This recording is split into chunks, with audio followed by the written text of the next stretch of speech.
ఇది ప్రమాదం కాదు, కుట్ర. నాన్నా. అవునరా, ఇది కుట్ర. నయమైపోతుంది నాన్న.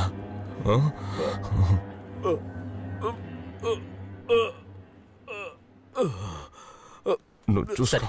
మన ఇంటికి 4వ తారీఖున గ్యాస్ వచ్చింది. మళ్ళీ బుక్ చేస్తేనే వస్తుంది.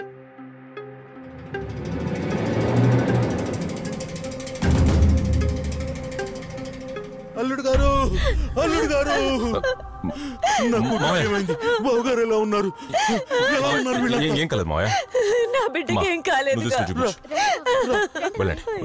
ఏం కాలేదు. సింగం రే, సేవియర్ మాటలా ఉంది, రా చూద్దాం. సింగం సింగం సేవియర్, ఏమైంది సేవియర్? నారాయణ మనుషులు వచ్చి నన్ను కత్తితో పడిచి అంబులెన్స్ తీసుకుపోయారు. జాగ్రత్త, పట్టుకో పట్టుకో. మెల్లగా రే, కొంచెం వచ్చుకో డాక్టర్.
విష్ణు, ఒక భయంకరమైన జంతువు మన మీద దాడి చేస్తే దాన్ని పట్టుకుని దాంతో పోరాడితే అది బుద్ధిమంతుడి లక్షణం కాదు.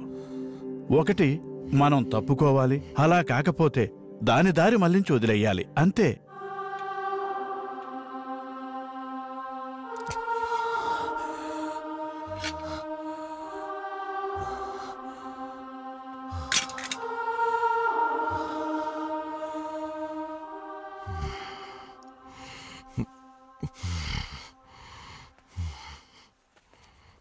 రేయ్, ఇప్పుడైనా నేను చెప్పేది వినరా. ఎక్కడితో వదిలేరా, ఈ గొడవ ఎక్కడితో వదిలేరా. మిమ్మల్ని అన్న పిలుచుకురమ్మన్నారు. ఎవడికి అన్న? తిరుపతి నాయుడు, మన జిల్లా కార్యదర్శి.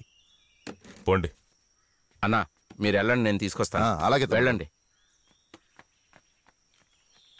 సింగం, మనం ఎదుర్కొంటున్న నారాయణ చాలా పెద్దవాడు. వాడిని ఎదుర్కోవాలంటే వీడే సరైనోడు. ఒకే పార్టీలో 2 పదవులు ఇచ్చారు. ఒకరికి జిల్లా కార్యదర్శి, ఇంకొకరికి మంత్రి పదవి. మనం సాధారణ మనుషులం కదా, మనకు కూడా రక్షణ అవసరం కదా. వెళ్ళి కలిసొద్దాం.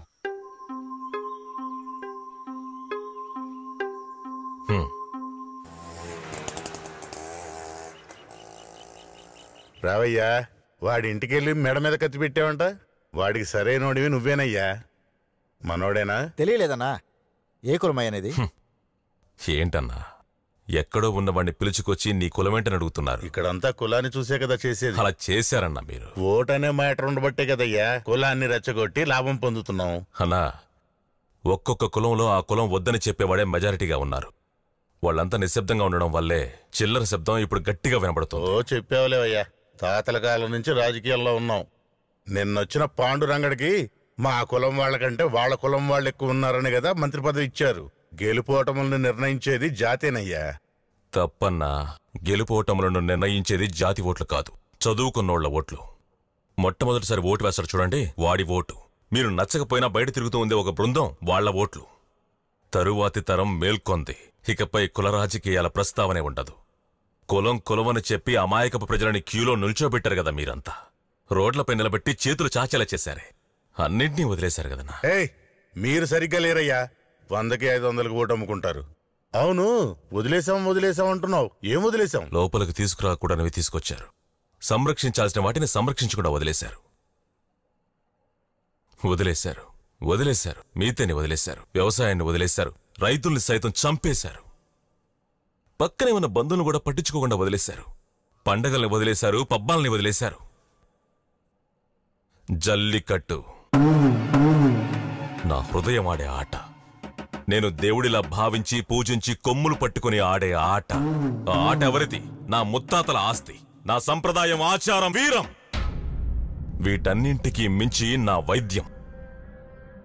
తల్లిపాలకు ధీటుగా పాలిచ్చినది, దేశ ప్రతిష్టను నిలబెట్టే ఆ జాతి పశువులు ఈ మట్టిలో ఉన్నాయి, వేరే ఇంకెక్కడా లేవు.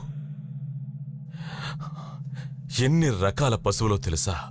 పాడే ఆవులు, ఆంబోతులు, ఒంగోలు గిత్త, ఒంగోలు జాతి పశువులు, ఎద్దులు, సంక్రాంతి ఆవులు, సింధి, పొంగనూరు ఆవులు, ఎర్ర సింధి, సాహివాల్, కన్కేర్, గిర్ మైసూర్, అలంబడి, అమృతమహి, బత్రి, బెల్కూర్, బెలాహి, బెంగాలీ, బింజా హరిపురి, కచ్చి, దండి, దేవరకోట, దేవిని, గుంసరి, గజమావు, హిస్సా, గంగామయు, కులుపావు, కమల, కాశీ, కేదార్నాథ్, కృష్ణగిరి, మాల్వి, మంపటి, మేవటి, మోతు, ముర్రా ఎద్దు, పులకులం, పుంగనూరు, రంగార్తి, రతి, సిరి, సునందని, తిల్లారి, తోతో, వేచు, తాతర్, తార్పకర్, షహబాడి, సంచోరి, సహివాల్, కందారి, పూర్ణిమాల్, మైలక్కాలై, మేఘవర్ణన్, మురుక్కుంబన్, మురుక్కాలై, సంగరి, సంగరివన్, శంబరి, శంబారి, శంబరికాలన్, తడికొంచెన్, మేఘనాథ ఆవులు, పులకులం, కమల ఆవులు, కాశీ ఆవులు, పులి ఆవులు, తోత ఆవులు, తిరువాలి ఆవులు, నందిని ఆవులు, సంచోరి ఆవులు, కందారి ఆవులు, వెల్లై కన్నన్, వెల్లై పోరన్, వెల్లై కాలై, వెల్లై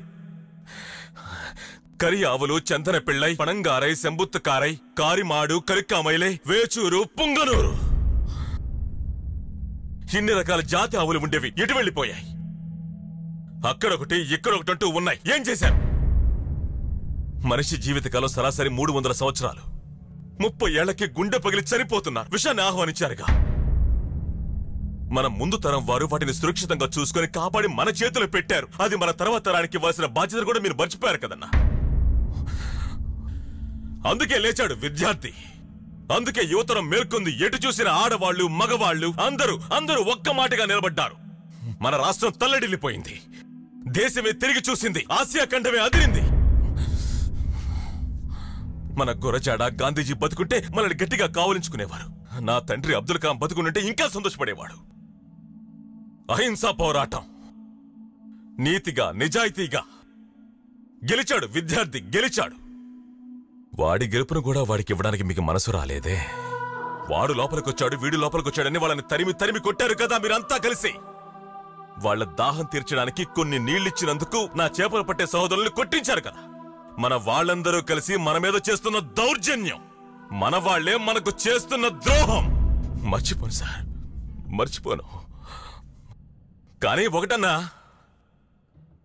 ఈ మట్టికి ఊపిరింది. ఎంతో మంది పుణ్యాత్ముల రక్తం చెందిన మట్టి. తట్టుకొని ఉంటాం, లేదంటే తలలు తెగిపోతాయి. చెడ్డదంతా లోపలికి వెళ్ళిపోయి మంచి మాత్రమే బయటకు వస్తుంది.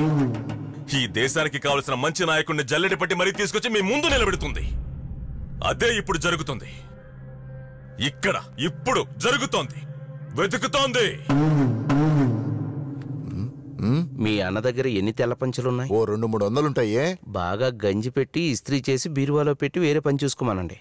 తమ్ముడు, చాలా తెలివిగా మాట్లాడుతున్నావు. నీ శత్రువే నా శత్రువు. నాతో వచ్చాయి, లేపేద్దామండి. శత్రువుకి శత్రువు స్నేహితుడనే సామెతనే ఒప్పుకోను నేను. నేనెవరిని శత్రువుగా ఒప్పుకోనండి. మీ మత్తుకి నన్ను బానిసను చేయకండి. తమ్ముడు జాగ్రత్త. సరేనా? నన్ను కాపాడుకోవడం నాకు తెలుసు. వాణ్ణేం చేయాలో కూడా నాకు తెలుసు.